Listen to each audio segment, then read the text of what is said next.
இந்த நாளிலும் நாம் ஆண்டவருடைய வார்த்தைக்கு நேராக போவோம். ஏசாயா தீர்க்கதரிசனின் புஸ்தகம் 61வது அதிகாரம் 7வது வசனத்தை நம்ம எடுத்துக்கொள்வோம். ஏசாயா தீர்க்கதரிசனின் புஸ்தகம் 61:7. உங்கள் வெட்கத்திற்கு பதிலாக இரண்டத்தனையாய் பலன் வரும், லட்சைக்கு பதிலாக தங்கள் பாகத்தில் சந்தோஷப்படுவார்கள். அது நிமித்தம்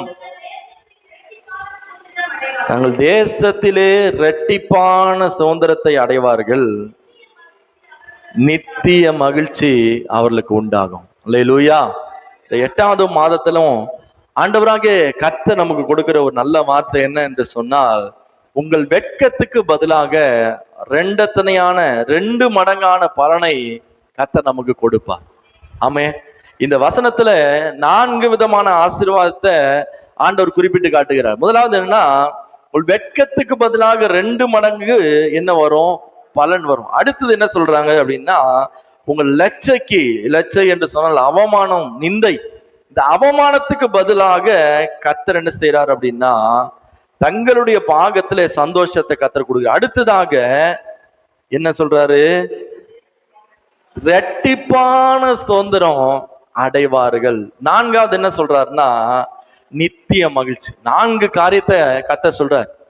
வெட்கத்துக்கு பதில் 2 மடங்கு பலனை என்ன பண்ணுவார்? ஆண்டவர் தருவார். அவருடைய பிள்ளைங்க வெட்கத்தோடு வாழ வேண்டும் என்பது ஆண்டவருடைய சித்தம் அல்ல. ஆமே. அவங்க நம்முடைய பிள்ளைங்க எப்படி இருக்கணும் அப்படின்னா, கர்த்தர் ராஜாவா வைக்கணும்னு ஆசைப்படுறாரு.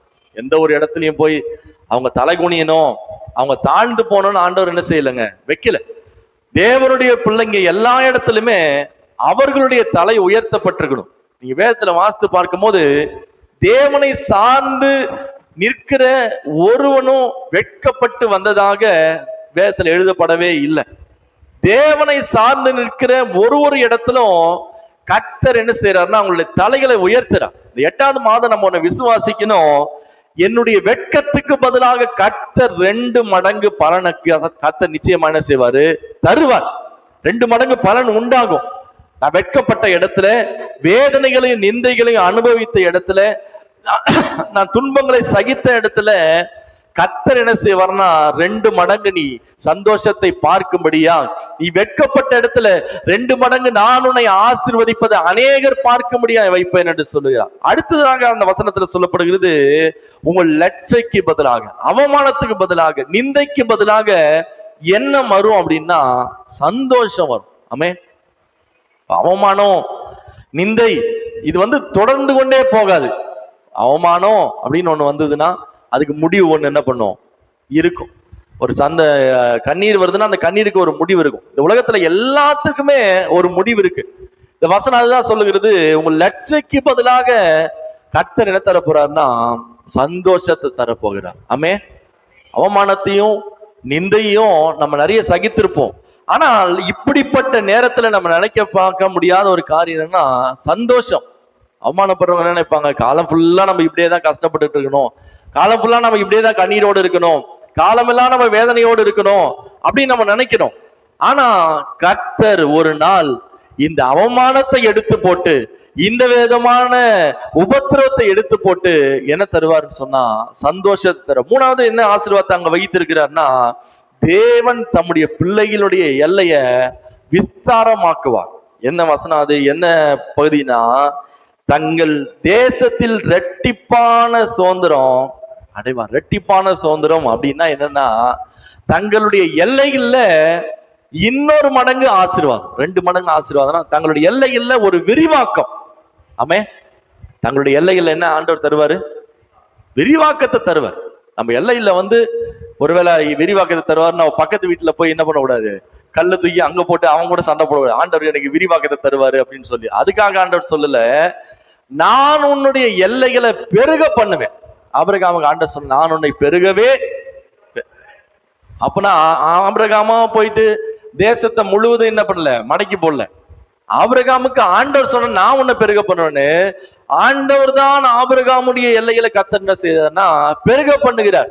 இங்க சொல்லுகிறாரு, தேவன் தம்முடைய பிள்ளைகளுடைய எல்லைகளை என்ன செய்வார்னா விஸ்தாரமாக்குவார். இடத்தை விஸ்தாரமாக்குவார்னு சொல்ல, எல்லைகள் நம்ம வேலை செய்யற எல்லைகளா இருக்கலாம், நம்முடைய வருமானமா இருக்கலாம், நம்முடைய பிள்ளைகளுடைய தேவைகளா இருக்கலாம், நம்முடைய சபையினுடைய தேவைகளா இருக்கலாம்.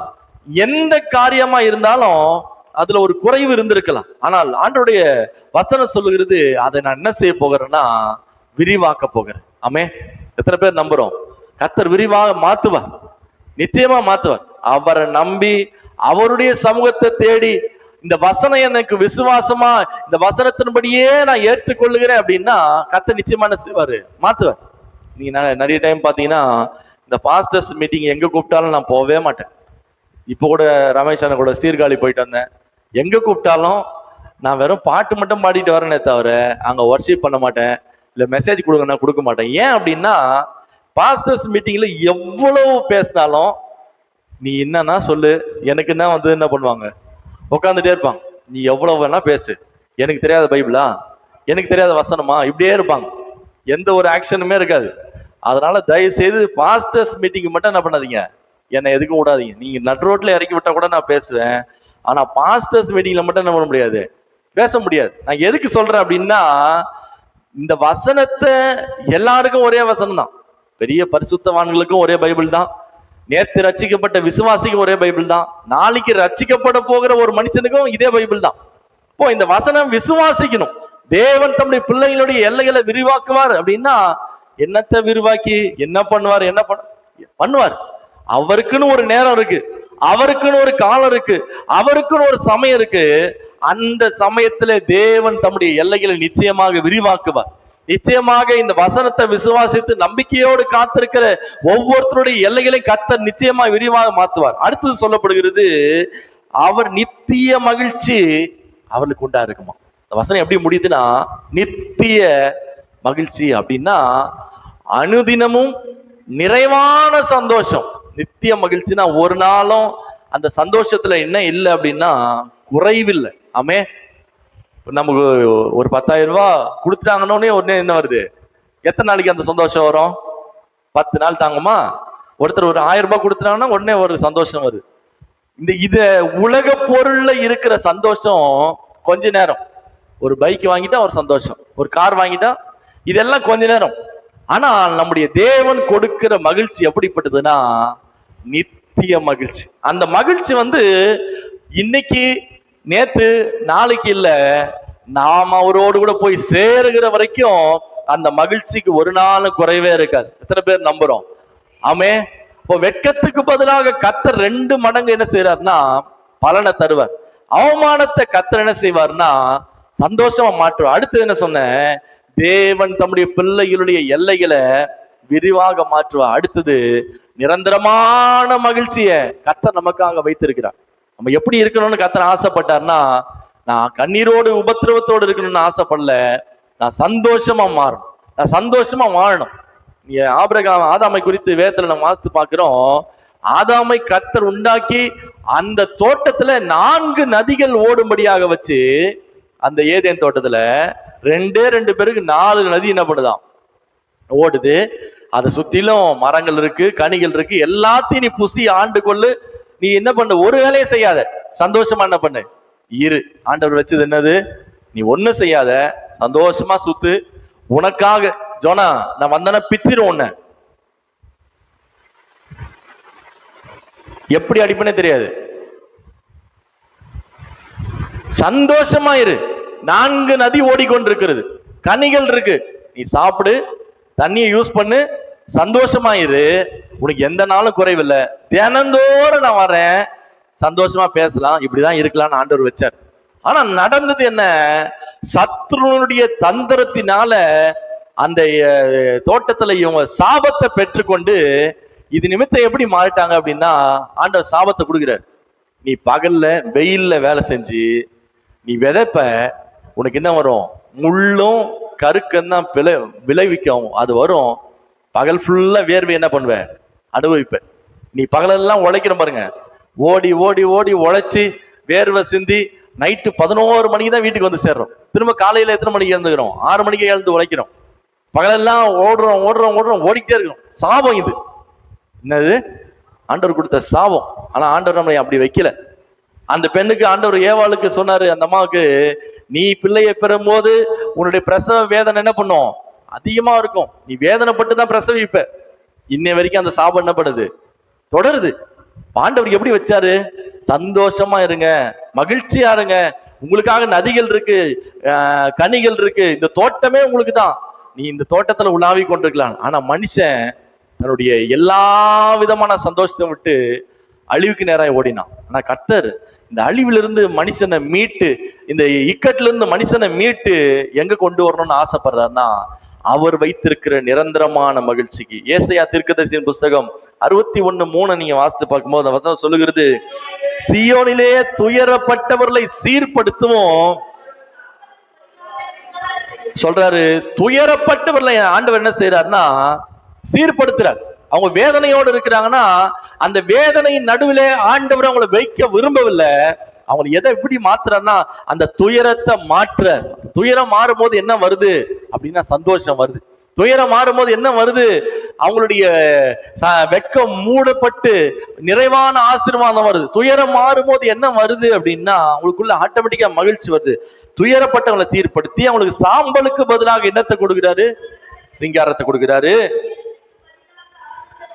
இப்ப இவ்வளவு நாளா எப்படி இருந்தாங்க, துயரத்தோடு வேதனையோடு புலம்பலோடு எப்பவுமே அழுகையோடு இருந்தாங்க. ஆனா இன்னைக்கு ஆண்டவர் என்ன சொல்றாருன்னா, உன் துயரத்துக்கு பதிலாக ஆனந்த தைலத்தையும் ஒடுங்கினாவினுக்கு பதிலாக துதியின் உடையையும் கொடுக்கவும் அவர் என்னை அனுப்பினார். நாட்டின நீதியின் விருட்சங்கள் எனப்படுவார்கள். அல்லேலூயா. அடுத்த வசனம் சொல்லுது, அவர்கள் நெடுங்காலமாய் பாழாய் கிடந்தவளை கட்டி பூர்வத்தில் நிர்மூலமானவர்களை எடுப்பித்து இடிந்து கிளந்த பாழான பட்டணங்களை புதிதாய் கட்டுவார்கள். ஆமே. துயரப்படுத்தல சீர்படுத்தும் போது என்ன நடக்குது, அவங்களுக்கு துதியின் உடைய ஆண்டவர் கொடுக்கும் போது என்ன நடக்குது, பாழாய் கிடந்த பட்டணங்களை கட்டி எழுப்பத்தக்கதாக கர்த்தர் அவங்களை புதிதாய் மாற்றுவாங்க. அவங்களை குறித்து வேதம் சொல்லுகிறது.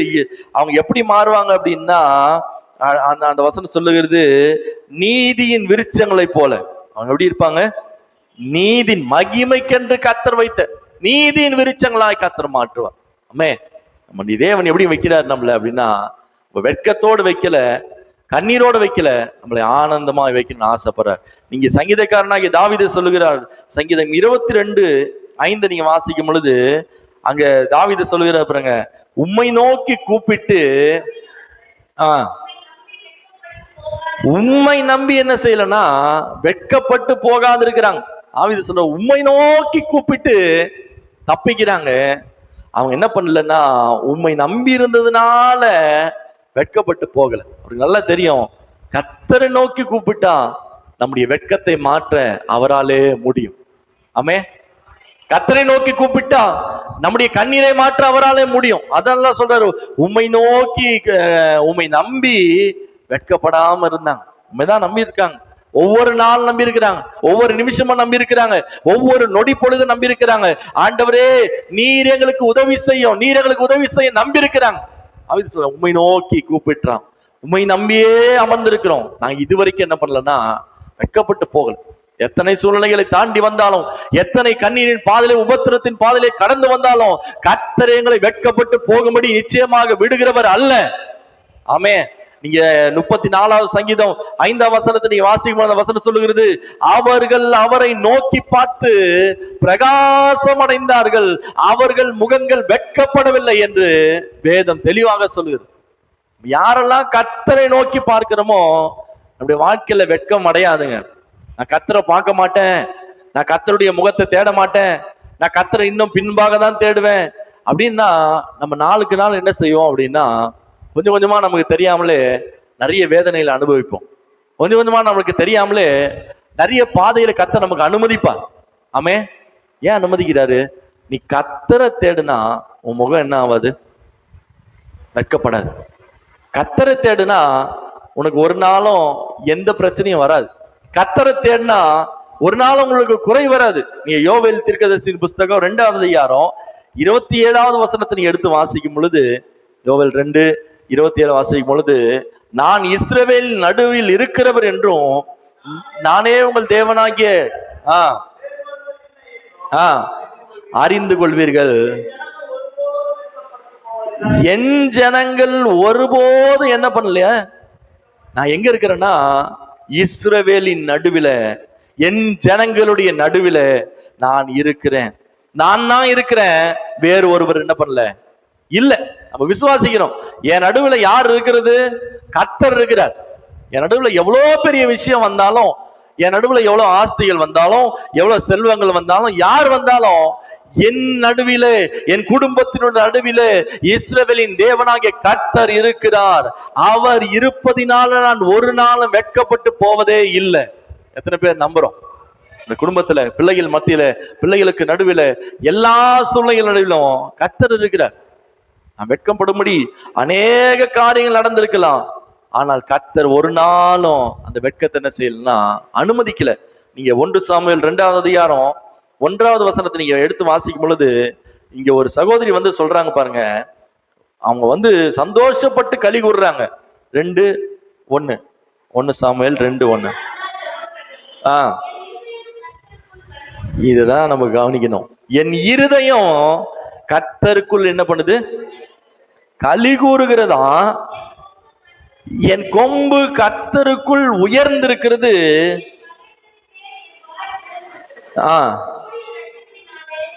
உம்முடைய ரட்சிப்பினாலே நான் என்ன பண்றேன்? இவங்க வந்து இன்னைக்கு சந்தோஷமா இந்த வார்த்தைகள் எல்லாம் என்ன பண்றாங்கன்னா சொல்றாங்க. என் இருதயம் என்ன பண்ணுது? களி கூறுறது. என் கொம்பு உயர்ந்திருக்கிறது. என் பகைஞர் மேலே என் வாய் திறந்திருக்கிறது. உங்களுடைய ரட்சிப்பினால் என்ன பண்றேன்? சந்தோஷப்படுறேன். ரொம்ப சந்தோஷம். இன்னைக்கு ஆண்டவர் உயர்த்தி வச்சுட்டாரு. நீங்க அடுத்தது நீங்க 8வது வசனத்தை வாசினா அதுல சொல்லுவாங்க, அவர் சிறியவனை புழுதிலிருந்து எடுத்து எளியவனை குப்பையிலிருந்து உயர்த்துகிறார். அவனை பிரபுக்களோடு உட்காரவும் மகிமையுள்ள சிங்காசனத்தில் சுதந்திரிக்கவும் பண்ணுகிறார். பூமியின் அஸ்திபாரங்கள் கர்த்தருடையவைகள், அவரே அவைகளின் மேல் பூச்சக்கரத்தை வைக்கிறார். இந்த வசனத்தெல்லாம் நீங்க 1ல இருந்து 11 வசனங்கள் வரைக்கும் வாசித்து பாத்தீங்கன்னா கர்த்தரை உயர்த்தி பாடுவாங்க. அண்ணால் கர்த்தரை உயர்த்தி ஜெபம் பண்ணுவாங்க. கர்த்தர் செய்த நன்மைக்காக ஸ்தோத்திரம் பண்ணுவாங்க. சந்தோஷப்பட்டு களி கூறுவாங்க. ஆனா இதே அண்ணாளுடைய வாழ்க்கைய ஒரு அதிகாரத்தை நீங்க பின்னாடி வாசித்து பாத்தீங்கன்னா, அவங்க வருஷந்தோறும் சாப்பிடாம ஆலயத்தின் நடுவில் என்ன பண்ணிருப்பாங்க? அழுது கொண்டிருப்பாங்க. அழுது கொண்டே இருப்பாங்க. கர்த்தர் என்னுடைய நிந்தை என்ன செய்யணும்? மாத்தணும். கர்த்தர் இவர்களுக்கு நடுவில என்னுடைய ஜபத்தை கேட்கணும். வருஷம் வருஷம் நான் ஆலயத்துக்கு வரேன், வருஷம் வருஷம் என்னுடைய சக்கலத்தை வந்து என்னுடைய மனம் வடிவாக்கி என்னை சாப்பிட விடாம பண்ணி நான் வேதனையோடு திரியறனே என்று சொல்லி தன் இருதயத்தை எல்லாம் ஆண்டவருடைய சமூகத்துல ஊற்றி கதறி ஜெபம் பண்ணுவான். எப்போ? நீ 1வது அதிகாரத்துல நீங்க வீட்டுல போய் வாசித்து பாத்தீங்கன்னா 13ஆம் வசனம் சொல்லுகிறது. நீங்க 10ஆம் வசனம், அவள் போய் மனம் கசந்து மிகவும் அழுது. இப்ப 2வது அதிகாரத்துல என்னது நடக்குது? என் கர்த்தருக்குள் நான் என்ன பண்றேன்? களி கூறுகிறேன். என் கொம்பு உயர்ந்திருக்கிறது. இப்படி சொல்றவங்க தான் இந்த 1வது அதிகாரம் 10ஆம் வசனம் சொல்லு, மனம் கசந்து மிகவும் கர்த்தரை நோக்கி விண்ணப்பம் பண்றாங்க. போய் இவங்களுக்கு இந்த இடத்துல மிகப்பெரிய வெட்கம், மிகப்பெரிய தலைகுனிவு, அவமானம், நிந்த, பெரிய ஒரு மனமடிவு. ஆனா இந்த மனமடிவுக்கு நடுவுல இவங்க என்ன செய்யறாங்க அப்படின்னா, 13ஆம் வசனம் சொல்ல, அன்னாள் தன் இருதயத்திலே பேசினால் கேட்கப்படும். பண்டு சொல்லுகிறது, அவள் கர்த்தருடைய சந்நிதியில் வெகு நேரம் விண்ணப்பம் பண்ணுகிற போது ஏலி அவனுடைய வாய் என்ன பண்றாங்க? 1 நிமிஷம் 2 நிமிஷம் இல்லைங்க, வெகு நேரம் என்ன பண்றாங்கன்னா விண்ணப்பம் பண்றாங்க, வேண்டுதல் செய்யறாங்க, கண்ணீரோடு ஜெபம் பண்றாங்க. இவங்களுடைய சூழ்நிலை வந்து என்னுடைய வெட்கம் என்ன பண்ணணும்னா மாறணும், என்னுடைய நிந்தை மாறணும், என்னுடைய கண்ணீர் மாறணும். இன்னைக்கு இந்த கண்ணீருக்கு கர்த்தர் பதிலை தர வேண்டும் என்று சொல்லி அவங்க அந்த இடத்துல இருந்து வெகு நேரம் விண்ணப்பம் பண்றாங்க. நான் சொல்லுகிறேன், அந்த சந்தோஷமான வார்த்தைகளை எழுதும் போது அவங்க இருதயம் களி கூர்ந்து இருக்கிறது. இந்த இடத்துல வரும்போது அவங்க இருதயம் சோர்ந்து போயிருக்கு, மனம் கசந்து மிக என்ன பண்றாங்க? அழுது வேதனைப்படுறாங்க. இன்னைக்கு 3 காரியத்தை பார்க்க போகிறோம். முதலாவது, எப்படிப்பட்டவர்களை கர்த்தர் வெட்கப்பட்டு போக விட மாட்டார் அப்படின்னா, கர்த்தருக்காக வைராக்கியம் பாராட்டவர்களை கர்த்தர் ஒரு நாளும் வெட்கப்பட்டு போகும்படி விடமாட்டார். ஆமே, யாரை வெட்கப்பட்டு போகணும்னு விட மாட்டாரு? வைராக்கியம் பாராட்டுறவங்க. இங்க நம்ம ஒரு முதலாவது காரியத்தை பார்ப்போம். 11ஆம் வசனத்தை நீங்க வாசிங்க. அதே 1:11.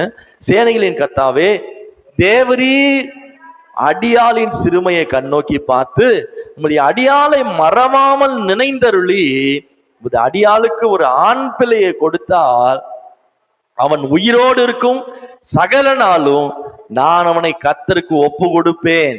அவன் தலையின் மேல் சவரகன் கத்தி படுவது இல்லை என்று அண்ணால் என்ன செய்யறாங்க? பொருத்தனை பண்றாங்க. அண்ணால் ஜெபம் பண்ணும் போது ஒரு பொருத்தனை பண்ணிட்டாங்க. என்ன பொருத்தனைனா, நீங்க என்னுடைய நிந்தையை பார்த்து, என்னுடைய சூழ்நிலையை பார்த்து, என் வேதனையை பார்த்து, என் கண்ணீரை பார்த்து ஒரு ஆண் பிள்ளையை கொடுத்தா அவன் உயிரோடு இருக்கு நாள் மட்டும் உமக்கு என்ன பண்றேன்? ஒப்பு கொடுக்கிறேன். அவன் தலையின் மேல சவரகன் கத்தி படுவது இல்லைன்னு ஒரு பொருத்தனை பண்ணிட்டாங்க. கவனிங்க, இந்த அம்மாவுடைய வைராக்கியத்தை இனி நம்ம பார்க்க போகிறோம். இந்த பொருத்தனை பண்ண பிறகு ஆண்டவர் என்ன செய்யறாரு அப்படின்னா, கர்த்தர் பிள்ளைய கொடுக்கிறார். நீங்க 20ஆம் வசனத்துல வாசிக்கும் போது தெரியும். பெற்று அவனை சாமுவேல் என்று என்ன பண்றாங்க? பேரிட்டாங்க. இப்ப ஆண்டவருடைய சமூகத்துல கேட்டது போல ஆண்டவர் நிந்தையை நீக்கி அவங்களுடைய உபத்திரவத்தை மாற்றி அவங்கள நினைத்தருளி கர்த்தர் ஒரு பிள்ளை என்ன பண்ணிட்டாரு? கொடுத்துட்டாரு. இவங்களும் அந்த பிள்ளைக்கு ஒரு பேர் வச்சாங்க. என்ன பேரு? சாமுவேல்னு பேர் வச்சுட்டாங்க. இப்ப பேர் வச்ச உடனே எல்லாருக்கும் நல்லா கவனிச்சு பாருங்க, எத்தனையோ வருஷங்கள் பிள்ளை இல்லை, பிள்ளை இல்லாம ஒரு பிள்ளை பிறந்திருக்கு. இந்த பிள்ளை பிறந்த உடனே பேர் வச்ச உடனே அந்த பிள்ளைய வந்து இப்படி வளர்க்கணும் அப்படி வளர்க்கணும்னு எல்லாருக்கும் ஒரு ஆசை பண்ணும் இருக்கும், இவ்வளவு நாள் வளர்க்கணும். ஆனா இவங்க இந்த பேரு வச்ச உடனே என்ன நடக்குது? 21ஆம் வசனத்தை நீங்க வாசிக்கும் பொழுது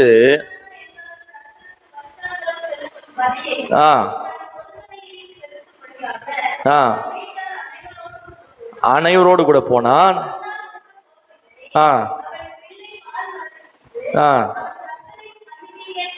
காணப்படவும்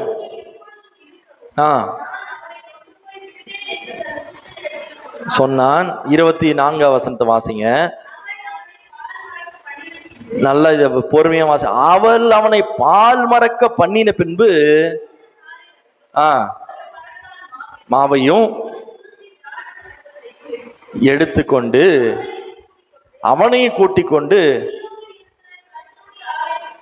சீலோவில் இருக்கிற கர்த்தருடைய ஆலயத்துக்கு போனால் பிள்ளை இன்னும் எப்படி இருந்தது?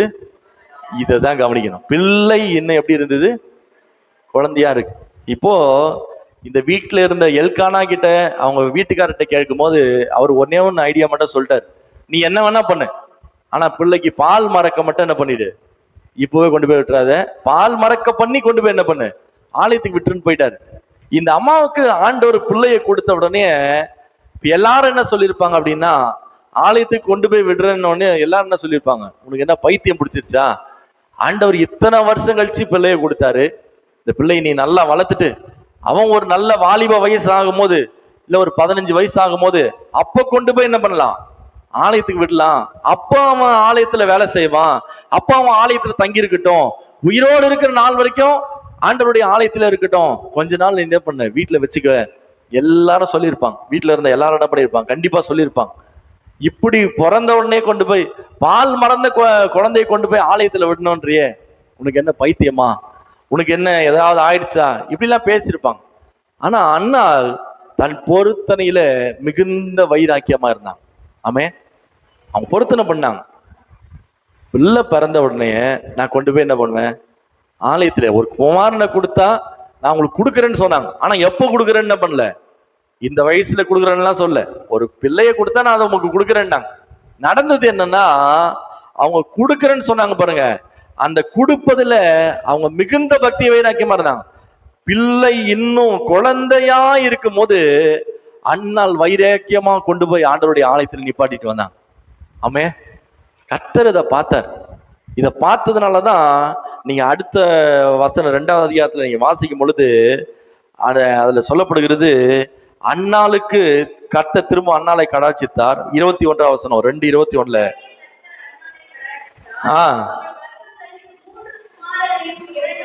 2 குமாரத்தையிலையும் பெற்றா. எங்க வளர்றா? சாமுவேல் எங்க வளர்றாரு? இந்த குழந்தைய கொண்டு போய் இந்த அம்மா பொருத்தனம் பண்ணாங்க. நீங்க கொடுத்துட்டீங்க, என் இந்த மாறிடுச்சு, என்னுடைய வெட்கம் மாறினது, எனக்கு சந்தோஷம் வந்துருச்சு. நான் இந்த பிள்ளை எங்க கொடுக்குறேன்? ஆலயத்துல விட்டுறேன். இந்த அம்மாவுடைய பொருத்தனைய கர்த்தர் என்ன செஞ்சாருன்னா பார்த்தார். லூயா, கர்த்தர் நினைவு கூர்ந்தார். நீ பிள்ளை எப்ப வேணா கொடுத்துருக்கலாம். ஆண்டவர் கேட்க போறாரு, பிள்ளை தரந்தான் பேச்சு, கொடுத்துற எப்ப வேணா கொடுத்துருக்கலாம். 10 வயசுல கொடுத்துருக்கலாம், 20 வயசுல கொடுத்துருக்கலாம், வாலிபனானவனே கொடுத்துருக்கலாம். ஆனா இந்த அம்மாவுடைய வைராக்கியம், என் பிள்ளை குழந்தையா இருக்கும் போது தேவனுடைய ஆலயத்துல இருக்கணும், நான் பொருத்தனை பண்ணேன், அந்த பொருத்தனையை நான் நிறைவேற்றணும், அந்த பொருத்தனையை நான் உடனே செலுத்தணும். இந்த பொருத்தனையை கர்த்தர் பார்த்து, இந்த வைராக்கியத்தை கர்த்தர் பார்த்து அண்ணாளுக்கு எத்தனை பிள்ளைங்க கொடுத்தாருங்க? 5 பிள்ளைகளை கொடுத்தார். லூயா, இனி ஒண்ணு விசுவாசிக்கணும். யாரு வெட்கப்பட்டு போக மாட்டாங்கன்னா, கர்த்தருக்காக வைராக்கியமா இருக்கிறோம். குழந்தையா இருக்க எப்படி கொண்டு போய் விடுவேன்? அங்க யாரு பார்த்துப்பா? அங்க யாரு குழந்தைக்கு சாப்பாடு கொடுப்பா? அங்க யாரு வந்து என் பிள்ளைய பார்த்துப்பா? அதெல்லாம் நம்ம யோசிக்கல.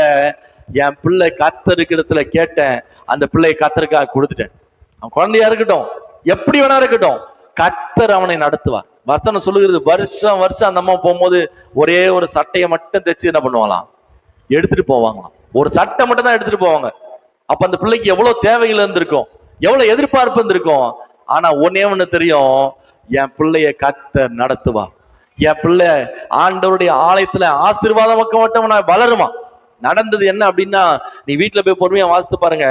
அந்த 2வது அதிகாரத்துல கடைசி வசனத்துல சாமுவேலுடைய வார்த்தை இஸ்ரவேலுடைய அனைத்து ஜனங்களுக்கும் எப்படி இருந்தா தீர்க்க தரிசனமான வார்த்தை. சாமுவேலை போல அதுக்கு முன்னாடி தீர்க்கதரிசி எழும்பல, அதுக்கு பின்னாடியும் வரல. 3வது அதிகாரம் 21 வாசிக்கும் பொழுது, கர்த்தர் பின்னும் சீலோவிலே தரிசனம் தந்தார்.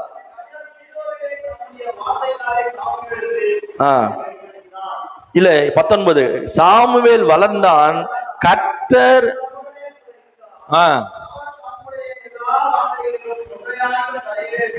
கர்த்தர் சொல்றாருங்க, சாமுவேலுடைய வாயிலிருந்து புறப்பட்ட ஒரு வார்த்தையும் தரையில விழாதபடி கர்த்தர் பாதுகாக்கிறார். காரணம் என்னன்னா, அவங்க அம்மாவுடைய அந்த வைராக்கியம். பிள்ளை இன்னும் குழந்தையாதான் இருக்குன்னு வேதம் சொல்லுது. அந்த குழந்தையை கொண்டு போய் தைரியமா கர்த்தர் கொடுத்தாருன்னு கர்த்தர்கிட்ட கொடுத்துட்டு வந்துட்டாங்க. வசனம் சொல்லுகிறது, அடுத்த வசனம், சாமுவேல் கர்த்தருடைய தீர்க்கதரிசி தான் என்று தான் முதல் பெயர் சபா மட்டும் இல்ல சகல இஸ்ரவேலருக்கும் எப்படி இருக்குன்னா விளங்கினது. இந்த தேசம் முழுவதும் சாமுவேலை மாதிரி ஒரு தீர்க்கதரிசி என்ன பண்ணல, இல்ல. சாமுவேலை மாதிரி ஒரு ஆள் இல்ல. எப்படி நடந்ததுங்க இது? என் பிள்ளையை எப்போ கர்த்தர் பார்த்து பாரு, என் பிள்ளை எப்போ கர்த்தர் நடத்துவாரு, எப்போ அவங்களுக்குள்ள வைராக்கியம் வருதோ, எப்போ அவங்களுக்குள்ள வைராக்கியம் எழுமினதோ, கர்த்தர் அவங்களை என்ன செஞ்சார்னா ஆசீர்வச்சார். கர்த்தர் பிள்ளையை ஆசீர்வச்சார். நான் சொல்லுகிறேன், வைராக்கியத்தோடு நம்ம கர்த்தருடைய சந்நிதியில காணப்படும் போது கர்த்தர் நம்ம ஒரு நாள் வெட்கப்பட்டு போகும்படி விட மாட்டார். எல்லாரும் சொல்லிருக்கலாம், குழந்தையை கொண்டு போய் அங்க விடாத, யாரும் பார்த்துக்க மாட்டாங்க. ஒருவேளை பிள்ளைக்கு எதனா ஜுரம் வந்தது என்ன பண்ணலாம், ஏதாவது வியாதிகள் வந்தா என்ன பண்ணலாம், அவங்க ஏங்கிட்டா என்ன பண்ணலாம். நீ எவ்வளவு சொன்னாலும் சரி, எனக்கு கர்த்தர் பிள்ளையை கொடுத்தாரு, அவருக்காக நான் பக்தி வைராக்கியமா இருப்பேன், அவருடைய சமூகத்துல நான் பக்தி வைராக்கியமா காணப்படுவேன். லூயா, சங்கீதம் 91:14 சொல்லப்படுகிறது, அவன் என்னிடத்தில் வாஞ்சியா இருக்கிறபடியா அவனை விடுவிப்பேன், என் நாமத்தை அவன் அறிந்திருக்கிறபடியா அவனை என்ன செய்வனா உயர்ந்த அடைக்கலத்துல வைப்பேன். என் நாமத்தை அவன் அறிந்திருக்கிறான்பா, என்ன அவன் தெரிந்து வைத்திருக்கிறான். அவனை நான் என்ன பண்ண போறேன்னா உயர்ந்த அடைக்கலத்துல, என்கிட்ட வாஞ்சியா இருக்கிற, என்கிட்ட வைராக்கியமா இருக்கிற, என்கிட்ட ரொம்ப ஒரு எதிர்பார்ப்போடு இருக்கிற அவனை நான் விடுவித்து அவனை உயர்ந்த அடைக்கலத்துல என்ன பண்ணுவேன், கொண்டு போய் வைப்பேன். நீங்க சங்கீதம் 91:15 வாசிக்குமா அந்த வசனம் சொல்லுகிறது, அவன் என்னை நோக்கி கூப்பிடுவான், அவனோடு இருந்து தப்புவித்து கனப்படுத்துவேன். நம்முடைய தேவன் எப்படிப்பட்டவர்னா கனப்படுத்துகிறவர். ஆமே, நம்முடைய விசுவாசத்தை, நம்முடைய வைராக்கியத்தை, நம்முடைய ஜெபத்தை, நம்முடைய கண்ணீரை எல்லாவற்றையும் கனப்படுத்துகிறவர்.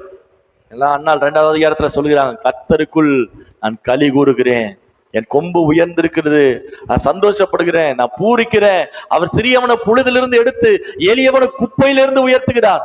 காரணம் என்னன்னா, ஒரு நாள் நான் கண்ணீரோடு போய் ஆண்டவர் சமூகத்துல ஜெபம் பண்ணேன், ஒரு நாள் நான் வெட்கத்தோடு போனேன், ஒரு நாள் நான் அநேகருக்கு முன்பாக தலைகுனிவோடு போனேன். ஆனா இன்னைக்கு கர்த்தர் என் தலையை நிமிர பண்ணி இருக்கிறார். இன்னைக்கு நான் எப்படி இருக்கிறேன் அப்படின்னா, ஆசீர்வாதத்தோடு இருக்கிறேன். கர்த்தருக்காக வெகு பக்தி வைராக்கியமா நான் செய்தேன். கர்த்தர் எனக்கு 5 மடங்கு திரும்ப கொடுத்தார்.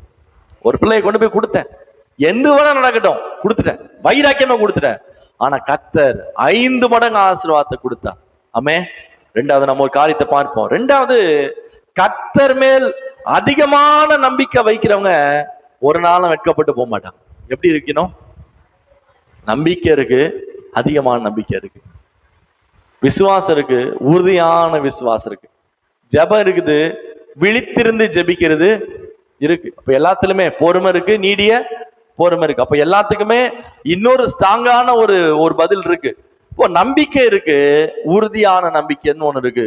இப்ப என்ன வாசிக்கிறோம் அப்படின்னா, 2 ராஜாக்களின் புஸ்தகம் 18வது அதிகாரம் 5வது வசனத்தை நம்ம எடுத்துக்கொள்ளும் போது, 2 ராஜாக்கள் 18:5 வாசிக்கும் பொழுது, அவன் இஸ்ரவேலின் தேவனாகிய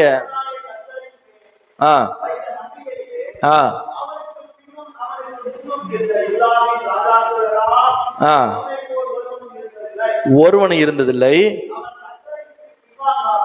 இந்த எசேக்கியா ராஜாவை குறித்து வேதம் சொல்லுகிறது, அவன் கர்த்தரை விட்டு பின்வாங்காமல்.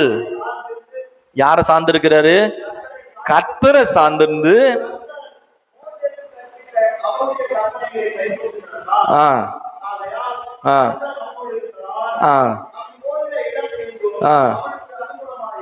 அனுகூலமாயிற்று.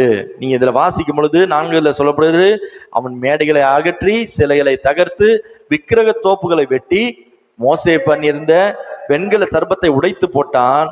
அந்நாள் மட்டும் இஸ்ரவேல் தூபம் காட்டி வந்தார்கள். இப்போ இவ்வளோ காரியத்தை சொல்றாரு. என்ன நடக்குது? எசேக்கியான்னு ஒரு ராஜா இருக்கிறாரு. இந்த ராஜா எப்படி மாறுறாருன்னா, அதுக்கு முன்னாடி இருந்தவங்க எல்லாரும் இந்த மோசே செய்து வைத்த வெண்கல சர்பத்தை யாரும் என்ன பண்ணல, உடைக்கவே இல்லை. மோசே ஒரு இஸ்ரவேல் ஜனங்க தவறான வழியில போகும்போது, ஆண்டவரால சபிக்கப்பட்டு அநேக கொல்லிவாய் சர்ப்பங்கள் வரும்போது, எல்லாரையும் கடித்து சாங்கடிக்கும் போது, ஒரு மோசையினுடைய கோலை எடுத்து அதை வெண்கல சர்ப்பமாக்கி, அதை பாருங்க அப்போ பிழைப்பீங்க அப்படின்னு யாத்ராமத்துல சொல்லப்படுது.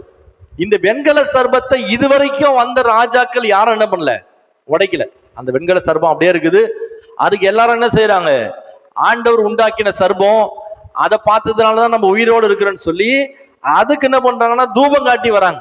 அதுக்கு ஒரு பேரை வச்சு, நிகுஸ்தான் பேரை வச்சு தூபம் காட்டி வராங்க.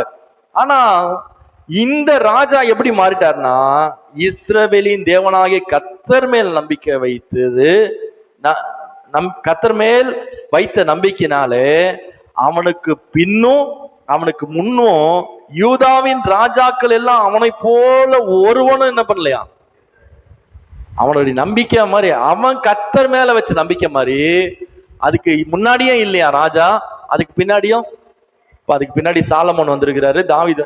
யார் வந்தாலும் இந்த எசேக்கியா வைத்தது போல நம்பிக்கை என்ன பண்ணல, வைக்கல.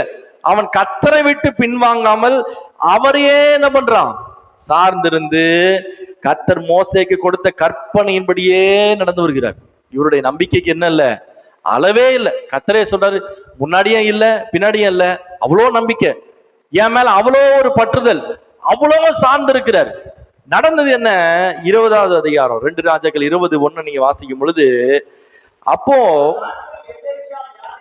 இந்த எசேக்கியாவுக்கு என்ன நடந்ததுன்னா, ஒரு வியாதி வருது, மரணத்துக்கு ஏதுவான ஒரு வியாதி வந்துருச்சு. ஒரு தீர்க்கதரிசி ஆண்டவர் அனுப்பி, இப்ப ஆண்டவர் சொல்றாரு, இந்த தீர்க்கதரிசி சொல்ல ஆண்டவரே சொல்றாரு தீர்க்கதரிசி மூலமா, நீர் வீட்டு காரியத்தை ஒழுங்குபடுத்து, நீர் பிழைக்க மாட்டீர், மரித்து போவீர் என்று இப்போ சொல்லிட்டார். எசேக்கியா பார்த்து ஏசாயா தீர்க்கதரிசி சொல்லிட்டார், நீங்க என்ன பண்ண மாட்டீங்க, பிழைக்க மாட்டீங்க, உங்க வீட்டு காரியத்தெல்லாம் ஒழுங்குபடுத்துங்க, உங்களுடைய நேரம் முடிஞ்சிருச்சு அப்படின்னு ஆண்டவர் சொல்றாரு அப்படின்னு சொல்லிட்டு என்ன பண்றாருன்னா, இவர் புறப்பட்டு போகிறார். போகிறதுக்கு முன்னாடி என்ன நடக்குது? எசேக்கியா தன் முகத்தை சுவர்புறமாக திருப்பி கொண்டு கர்த்தரை நோக்கி கர்த்தாவே, நான் உமக்கு முன்பாக உண்மையும் மன உத்தமமாய் நடந்தேன் உமது பார்வைக்கு என்பதை நினைத்தருளும் என்று விண்ணப்பம் பண்ணினான். எசேக்கியா மிகவும் அழுதான். நல்ல கவனிங்க, அந்த நாட்களில ஒரு ஊழியக்கார் வந்து நீ தான் இஸ்ரவேலுக்கு ராஜா அப்படின்னு சொல்லிட்டா அவர் தான் யாரு? ராஜா. நீ இந்த இடத்துக்கு போ ஆண்டவர் சொல்றாருன்னா அவ்வளவுதான், அந்த இடத்துக்கு போகணும். அப்போ நீ ஊழியக்காரர்கள் எப்படி கர்த்தர் வச்சிருந்தாருன்னா, அவங்களுடைய வாயிலிருந்து புறப்பட்ட ஒரு வார்த்தையும் என்ன பண்ணல, தவறி போகவே இல்லை. சாமுவேலை குறித்து நான் வாசிக்கிறோமே, சாமுவேலுடைய வாயிலிருந்து புறப்பட்ட ஒரு வார்த்தையும் என்ன பண்ணல, கீழே விழல. அப்படிதான் ஏசாயா தீர்க்கதரிசி, வேதத்துல எல்லா தீர்க்கதரிசியும் நடந்தது என்ன, இந்த ஏசாயா தீர்க்கதரிசி சொன்ன உடனே எசேக்கியா என்ன பண்ணலன்னா, அப்படியா சரி நான் வீட்டு காரியத்துல என்ன பண்றேன், ஒழுங்குபடுத்துறேன், என் ஆயுசு நாள் முடிய போகுதுன்னு கர்த்தர் சொல்லிட்டாரு அப்படின்னு சொல்லிட்டு இவர் எழுந்து தன்னுடைய வீட்டு காரியத்தை ஒழுங்குபடுத்தல. இவர் கர்த்தருக்கு நேராக தன் இருதயத்தை திருப்புகிறார். கர்த்தருக்கு நேரம் திருப்பி சொல்ற, கர்த்தாவே உங்க முன்பாக நான் உண்மையா இருந்தேன், மன உத்தமமா இருந்தேன், நேர்மையா நடந்தேன், நான் பண்ணின எல்லா காரியமும் உங்களுக்கு தெரியும் ஆண்டவரேன்னு சொல்லி விண்ணப்பம் பண்ணி அழுது ஜெபிக்கிறார். ஆமே.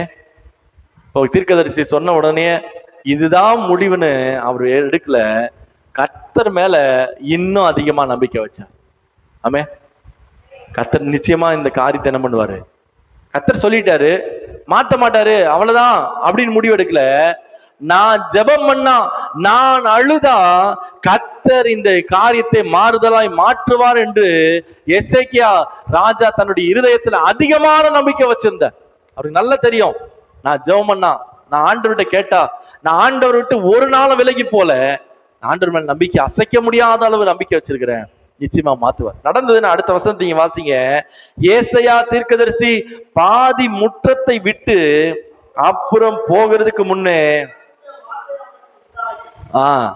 அவர் சொன்ன, கவனிங்க, தீர்க்கதரிசி சொல்லிட்டு அவர் போயிட்டே இருக்கிறாரு, அவ்வளவுதான் உன் வீட்டு காரியத்தை ஒழுங்கு பண்ணு, நீ பிழைக்க மாட்ட அப்படின்னு. ஆனா நடந்தது என்னன்னா, இவர் அந்த அரண்மனையினுடைய பாதி முற்றம் கூட போல ஆண்டவருடைய வார்த்தை திரும்ப வருது. நல்லா கவனிங்க, ஆண்டவர் மேல அதிகமா நம்பிக்கை வைத்திருக்கிற ஒரு மனுஷனும் ஒரு நாளும் வெட்கப்பட்டு போனதே இல்லை.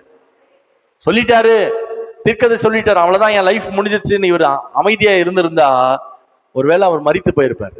ஆனா இவருக்கு ஒண்ணு தெரியும், என் தேவன் மேல நான் அசைக்க முடியாத அளவு நம்பிக்கை வைத்திருக்கிறேன், என் தேவன் எனக்காக எல்லாவற்றையும் செய்வார் என்றது நான் நம்பிக்கை வைத்திருக்கிறேன்.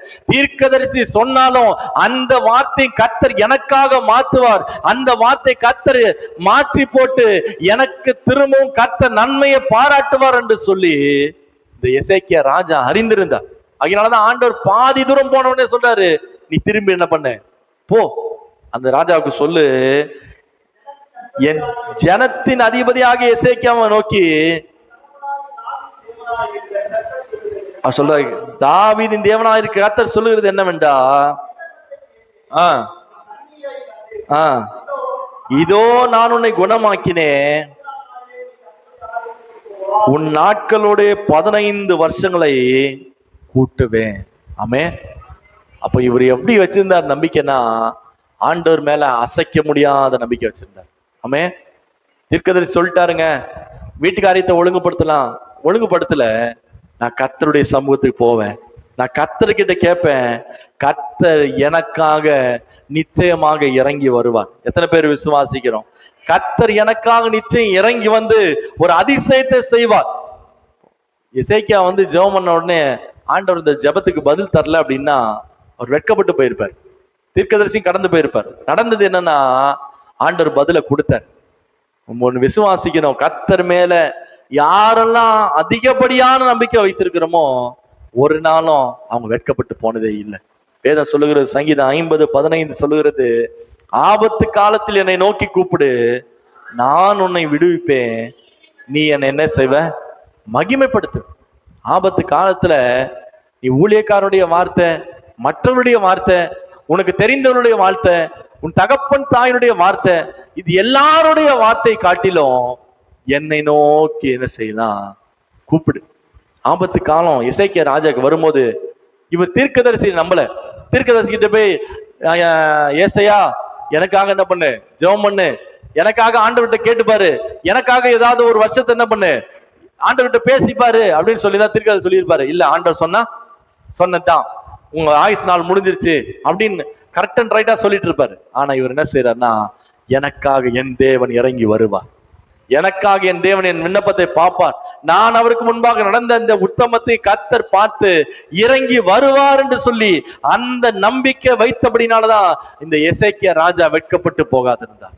நான் சொல்லுகிறேன், ஆண்டவர் மேல அதிகப்படியான நம்பிக்கை வச்சா கர்த்தர் ஒரு நாள் நம்மள என்ன பண்ண மாட்டார்னா வெட்கப்பட்டு போகும்படி விட மாட்டார். மூன்றாவது நம்ம ஒரு காரியத்தை வாசித்து நாம் முடிக்கலாம். எஸ்ராவின் புஸ்தகம் 8வது அதிகாரம் 23வது வசனத்தை நாம் எடுத்துக்கொள்வோம். எஸ்ரா 8:23 எடுத்துட்டீங்களா? அப்படியே நாங்கள் உபவாசம் பண்ணி கர்த்தர் எங்கள் விண்ணப்பத்தை என்ன பண்ணாரு, கேட்டு. அதுக்கு முன்னாடி இருக்கிற வசனத்தை வாசிக்கும் பொழுது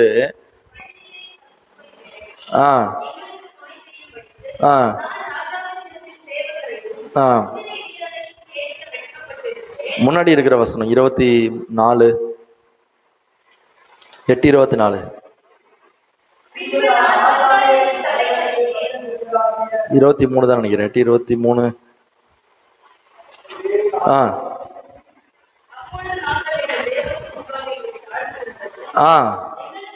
எங்களுக்காகவும் எங்கள் பிள்ளைகளுக்காகவும் தேடுகிறதுக்கும் இவர் எஸ்ரா என்ன செய்யறாருன்னா, ஆண்டவருடைய சமூகத்தை தேட வேண்டும் என்று சொல்லி எங்களுக்கு நன்மை உண்டாகும்படி அகாவா என்று சொல்லக்கூடிய ஒரு நதி என்றதிலே உபவாசத்தை கூறி சத்துருவை விலக்கி சேவகரையும்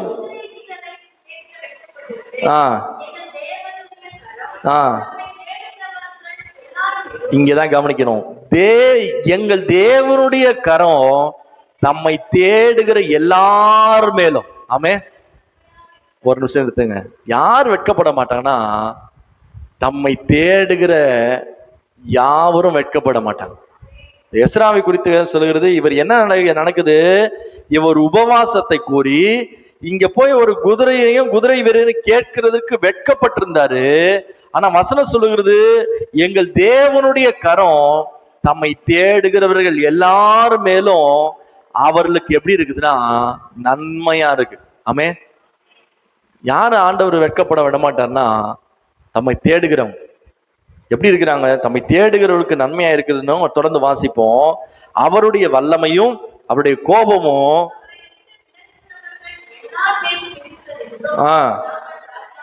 சொல்லி இருந்தோம்.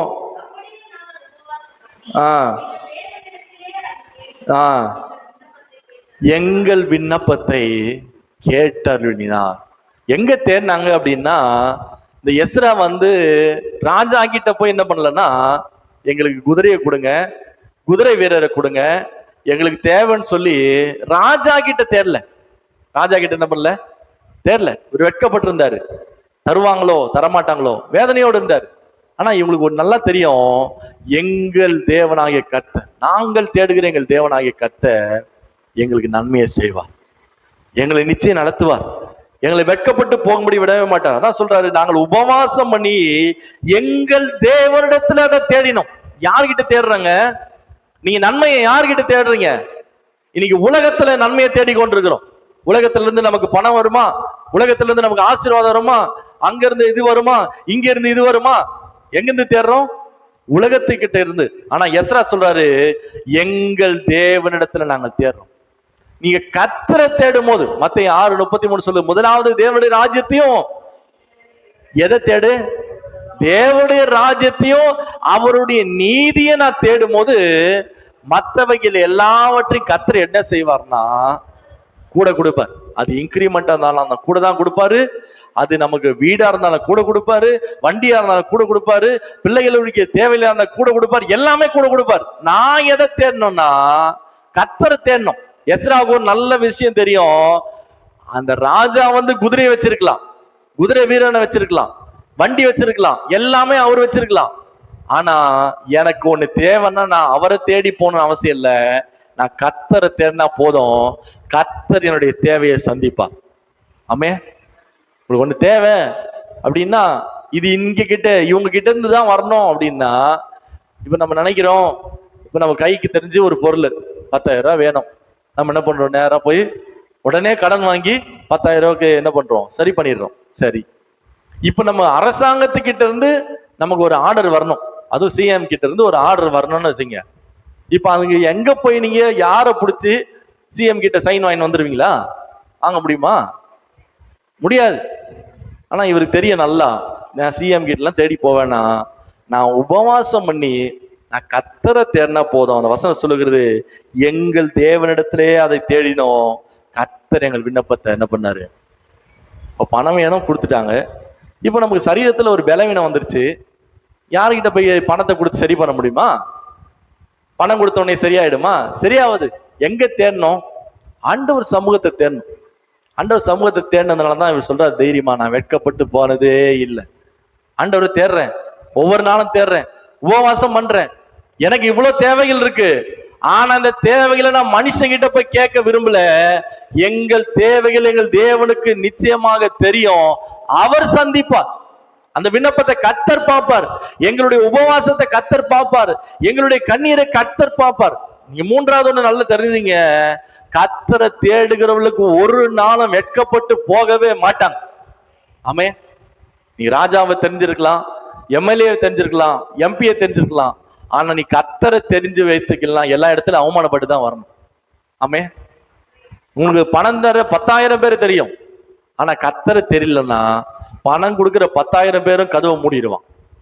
ஆமே, எனக்கு உலகத்துல 1000 கணக்கான அறிவுகளும் ஞானமும் இருக்கலாம், ஆனா நான் கர்த்தரை தெரியலன்னா இந்த 1000கணக்கான அறிவுகளும் ஞானமும் கர்த்தர் ஒரே ஒரு டோரை சாத்துறது போல என்ன பண்றாரு, சாத்திருவார். எனக்கு ஒருவேளை நான் பெரிய பலசாலியா இருந்து நான் மிகுந்த பலம் உள்ளவனா, நான் எல்லா வேலையும் செய்யத்தக்க திராணி உள்ளவனா இருக்கலாம், ஆனா நான் கர்த்தரை தேட மறந்துட்டேன்னா ஒரே நிமிஷத்துல என்ன பலவீனமாக்கி படுக்க வச்சிருவேன்.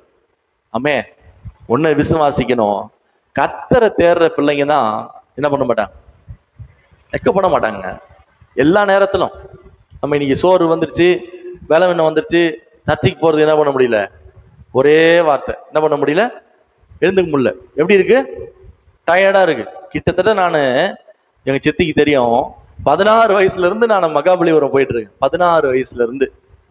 அப்ப எனக்கு அதான் 16 வயசு. 16 வயசுல இருந்து காலையில 4 மணிக்கு எழுந்து நான் குளிச்சுட்டு அங்க போய் பக்கத்துல அவங்க வீடு இருக்கும், 7th பிளாக்ல முகப்பேர்ல பக்கத்து தெருவில், அவங்க வீட்டுல போய் கார் எடுத்துட்டு அப்ப கிளம்புவோம். 4 மணிக்கு கிளம்புனா சாயங்காலம் 4 மணிக்கு தான் வரும்.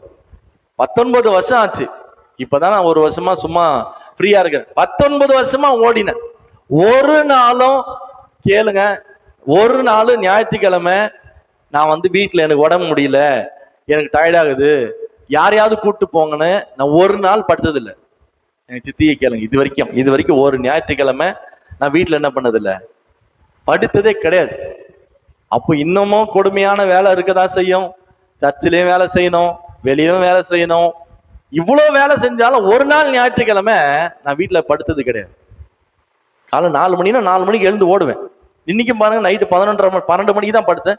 கரெக்டா 4:15 மணிக்கு. மற்ற நாள்லாம் எழுந்திருக்கவே முடியாது, ஆனா இன்னைக்கு 4 மணிக்கு கரெக்டா 4 மணிக்கு எழுந்துட்டேன். காரணம் என்னங்க, கர்த்தரை தேடலன்னா நம்முடைய வாழ்க்கையில எதுவுமே இல்லாம மாறிடும். நான் இன்னைக்கு ஒண்ணு நம்புறேன், யாரு நம்ம கைவிட்டாலும் கர்த்தரை தேடின அந்த மன உத்தமத்தை கர்த்தர் பார்த்து இன்னி வரைக்கும் நான் நடத்துறேன். ஒரு ஞாயிற்றுக்கிழமை இது வரைக்கும் லீவு போடல. கொரோனா வந்த அந்த காலகட்டம் தவிர, அது கூட 2 மாசம் தான் கொரோனால வீட்டுல இருந்தேன். அதுக்கப்புறம் நான் பைக் எடுத்துட்டு, மீசை பெருசா இருக்கிறதுனால என்ன போலீஸ் நினைச்சு எல்லாம் விட்டுருவாங்க. அதே கொரோனாலேயே நான் பைக் எடுத்துட்டு போயிட்டே இருப்பேன். எல்லாருக்கும் ஒரு வணக்கம் சொல்லிட்டு போயிட்டே இருப்பேன். யாருமே என்னை கேட்கவே மாட்டாங்க. நான் எதுக்கு சொல்ல வரேன், பெருமைக்காக சொல்ல. இத்தனை வருஷம் நீங்க போய் முன்னாடி இருந்து அந்த பாஸ்டே கேட்டு பாருங்க, எத்தனை ஞாயிற்றுக்கிழமை நான் லீவ் போட்டிருக்கேன். இல்லை எத்தனை ஞாயிற்றுக்கிழமை அவங்க தான் லேட் பண்ணுவாங்க. லேட்டா வர்றது அவங்களுக்கு பழகி போன ஒண்ணு. லேட்டா வந்து கார்ல உட்காந்து சீக்கிரம் போனுவாங்க. எனக்கு எப்போ போனாலும் ஆண்டவருடைய ஆலயத்துக்கு 5 நிமிஷம் முன்னாடி போகணும். அந்த இடத்துல போய் வேக வேகமா தப்பு தப்பா வாசித்து தப்பு தப்பா பாட்டை பாடி அப்படிலாம் போகணும். 5 நிமிஷம் முன்னாடி போய் உட்காரணும். இப்போ எவ்வளவு பலவீனம் இருக்கு. நீ கர்த்தரை தேடு. கர்த்தர் தான் உன்னை ஆசீர்வதிக்கிறவர். உன்னை ஆசீர்வதிக்கிற ராஜா இல்ல, உன்னை ஆசீர்வதிக்கிறவர் தளபதி இல்ல, உன்னை ஆசீர்வதிக்கிறவர் கவர்மெண்ட் இல்ல, உன்னை ஆசீர்வதிக்கிற கம்பெனி இல்ல, உன்னை ஆசீர்வதிக்கிற அந்த மாசமான கொடுக்கிற சம்பளம் இல்ல, உன்னை ஆசீர்வதிக்கிறவர் கர்த்தர். எத்தனை பேர் விசுவாசிக்கிறோம்? எனக்கு பலவீனம் இருக்குங்க. பலவீனம் இல்லாமல இருக்கு? எவ்வளவு பலவீனம் இருக்கு, எவ்வளவு சோர்வுகள் இருக்கு. எழுந்துரு, கர்த்தர் பாக்குறாரு. உனக்கு அந்த பலவீனத்தை கொடுத்து பாக்குறாரு. நீ என் சமூகத்துக்கு போறதுக்கு, நீ எழுந்திருப்பதற்கு நீ எப்படி இருக்கிற? ஞாயிற்றுக்கிழமை காலையில ஸ்கூலுக்கு போறதுக்கு, திங்கக்கிழமை ஆனா ஸ்கூலுக்கு போறதுக்கு எவ்வளவு வைராக்கியமா எழுந்துக்கிறோம். ஸ்கூல்ல 100 ரூபாய் ஃபைன் போடுவான். அந்த ஃபைனுக்காக நம்ம எவ்வளவு பயப்படுறோம். அவங்களை கொண்டு போய் பசங்களை சேர்க்கணுமே, எப்படி யோசிக்கிறோம்.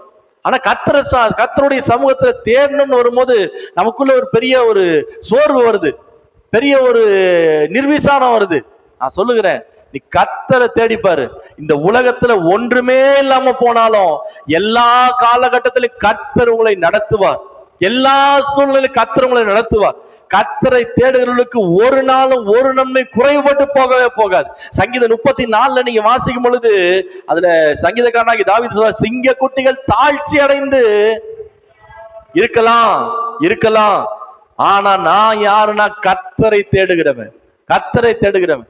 ஒரு நாள் என்னை கர்த்தர் பட்னியா வைக்கல, ஒரு நாள் கர்த்தர் என்னை தேவையோடு வைக்கல, ஒரு நாள் கதறும்படி வைக்கல, ஒரு நாள் கர்த்தர் நான் கண்ணீர் வடிக்கும்படி வைக்கல, ஒரு நாள் நான் பதறி போகும்படி, ஒரு நாள் நான் கண்ணீரோடு அலைந்து திரியும்படி கர்த்தர் என்னை வைக்கல. காரணம் என்ன? கர்த்தரை தேடுறவர்களுக்கு ஒரு நன்மையும் குறைவில்லைங்க. எழுந்துருங்க. ஞாயிற்றுக்கிழமையா எழுந்துரு. கர்த்தர் அந்த வைராக்கியத்தை பார்ப்பாரு. நான் திரும்ப சொல்றேன் பாருங்க, 18 வருஷம் என் வைராக்கியத்தை கர்த்தர் பார்த்தார். நான் பெருமைக்கா சொல்றேன் நினைக்கிறேன். கர்த்தர் பார்த்தார். காலையில போய் ஷார்ப்பா நிப்பேன். 4:30 மணிக்கு அங்க 7th பிளாக்ல இருந்து 4:30 மணிக்கு கார் எடுக்கணும். 4:30 மணிக்கு அவங்க வீட்டுக்கிட்ட நிப்பேன். சனிக்கிழமை நான் 1 மணிக்கு வந்து படுத்தாலும் சரி, 2 மணிக்கு வந்து படுத்தாலும் சரி, ஞாயிற்றுக்கிழமைனா அதிகாலை எழும்புறது என் பழக்கம். எழுந்து போனோம். அன்னைக்கு நான் ஊழியத்துல போய் நிக்கணும்.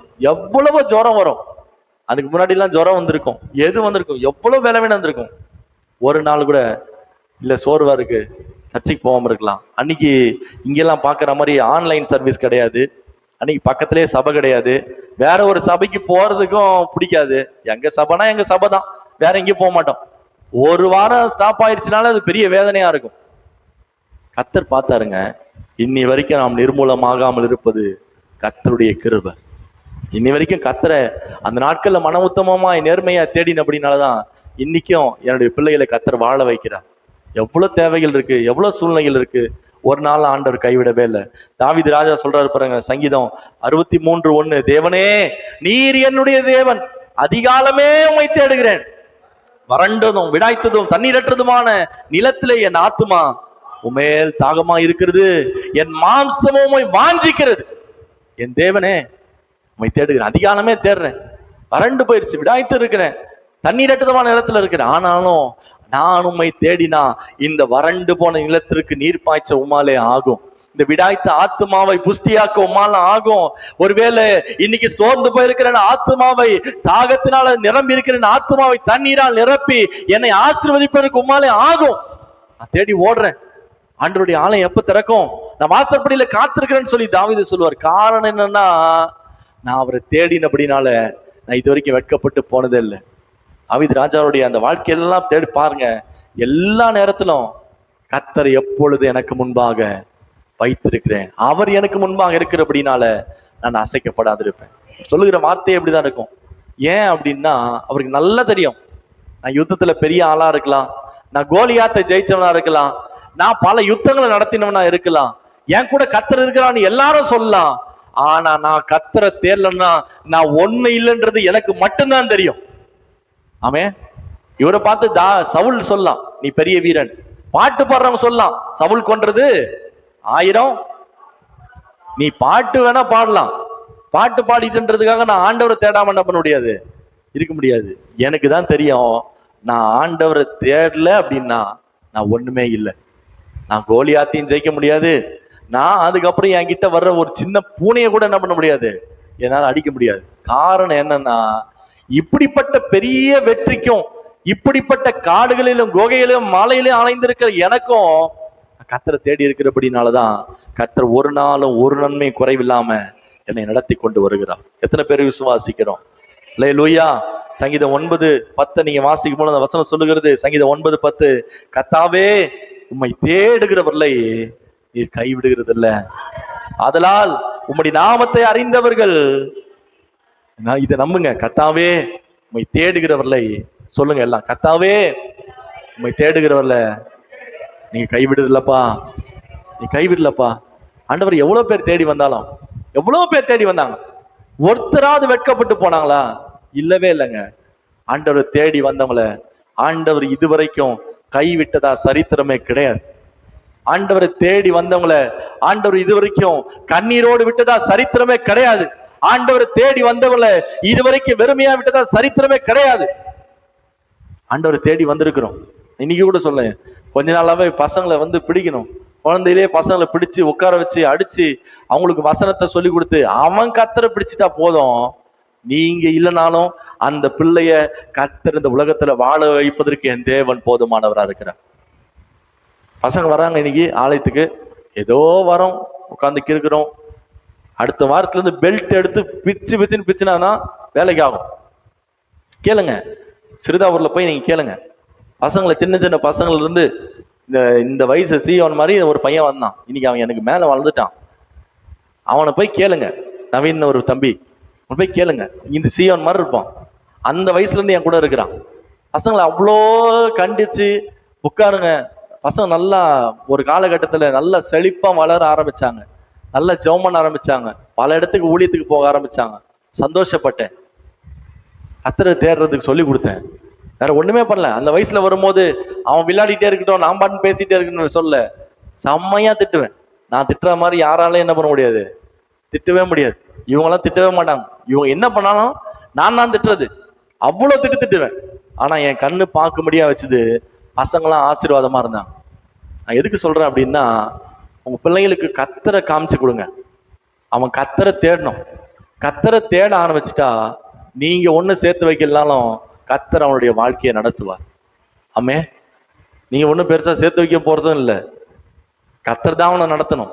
ஆனா இப்போவே ஆலயத்துக்கு போகணும், காலையில எழுந்து மூஞ்சில தண்ணியை ஊத்தி எழுந்து போய் ஜெபம் பண்ணு, வசனத்தை படி.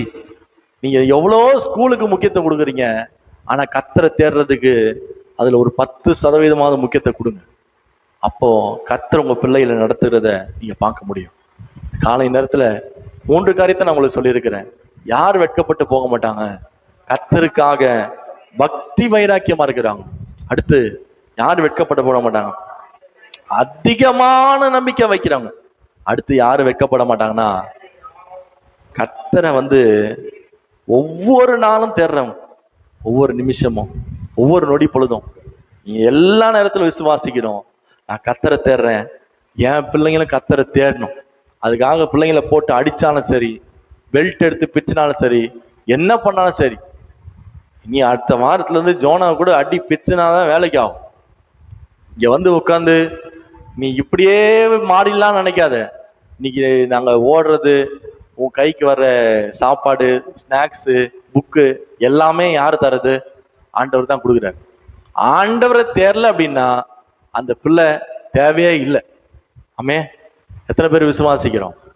ஆண்டவரை தேடுகிற பிள்ளைலாம் என் பிள்ளைங்க மாறணும். எல்லா கண்களை மூடி